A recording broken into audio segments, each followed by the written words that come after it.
Welcome to Stories with a Twang. I'm Nathan. For today's episode, I'm going to read The Wind No Longer Blows by Nom Nom Nom Nation. I first noticed it yesterday. It was 9 a.m., a few days after Christmas, and I was wrapped up warm in my bed. I heard the familiar buzz of my phone charging across the room. I forced myself out of bed, slipped into the cozy slippers I had received this year, and hobbled over to the phone. It was my friend Lucy. We had arranged to go out for a meal the next day. "I hope it's not this windy tomorrow," I texted her back. "LOL, yeah, I hope not. I hadn't even looked out the window yet. I just wanted to get back into bed, so I did." I next woke up at about 1 p.m., having slept for way longer than I intended. But in the days of void between Christmas and New Year's Eve, who really cares? I got up and opened the curtains to breathe some light onto my dull room. It wasn't windy at all. What was Lucy talking about? Although it had been a few hours, I figured the wind had just died down. I stood for a moment and admired the clouds. It was the kind of sunny day where the sky is the right balance of cloudy and clear. Clear enough for the sun to pour onto the earth, but cloudy enough to give a contrasting view upwards. It was very picturesque. What I didn't yet know is that the nightmare had already begun.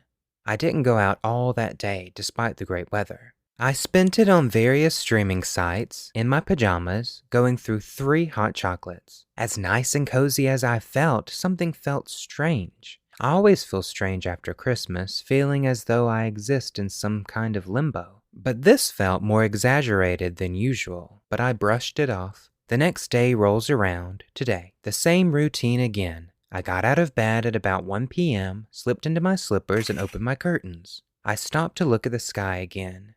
It looked remarkably similar to the day prior. As I tend to do, though, I brushed it off as something a bit weird. I realized my phone was on my bed. I had forgotten to charge it. It was on just 2%, and I had missed a call from Lucy, so I called her back.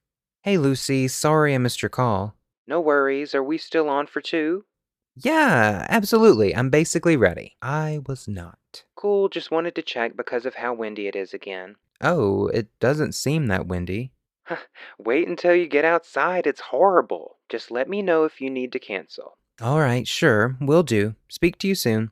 As soon as I put the phone down and on to charge, I opened my window and stuck my hand out. It didn't feel windy at all, but I quickly forgot about it as I began to rush around getting ready. I just barely left the house at 1:40 with my phone now on 10% thanks to my dodgy charger, but knew I would at least get there on time now.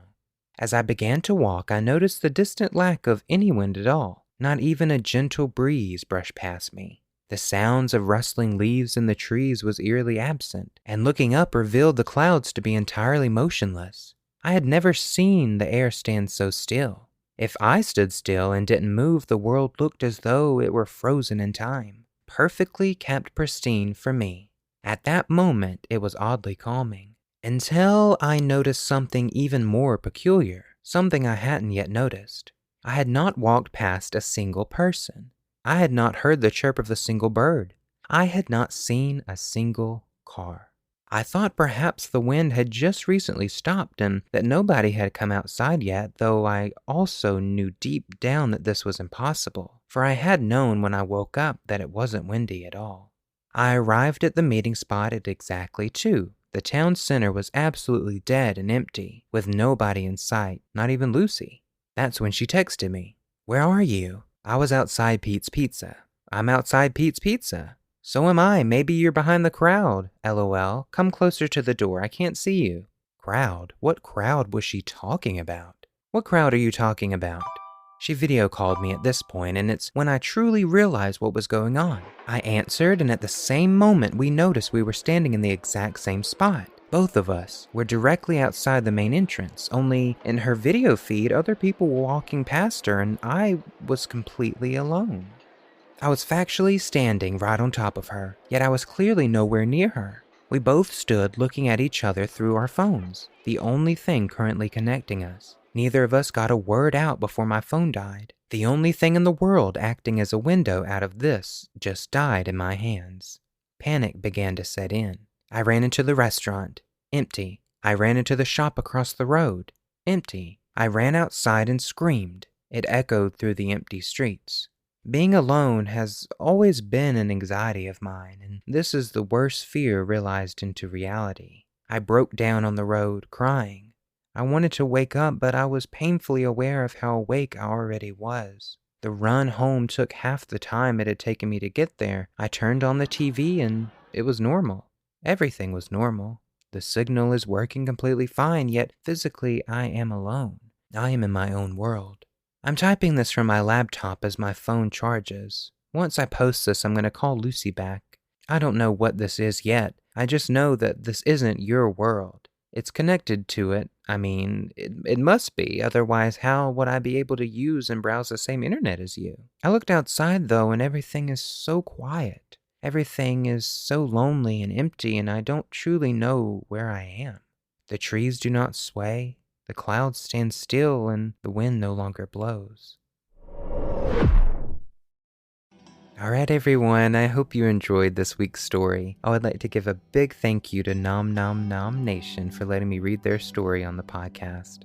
If you have any stories you would like me to read on the show, you can send them over to storieswithatwang@gmail.com. You can find the show on Facebook and Instagram at Stories with a Twang Podcast. You can also catch the show on YouTube now at Stories with a Twang Podcast. It would mean an awful lot if you could rate and review the show wherever you listen, and don't forget to share with your friends and family as well. You can find more stories by Nom Nom Nom Nation over on Reddit. I hope you all had a wonderful holiday season and that you're looking forward to an exciting new year. I also want to thank you all for sticking by me since I started back in April. I hope you all continue to listen in this new year. I hope you all have a wonderful week, and until next time, remember that a little twang goes a long way.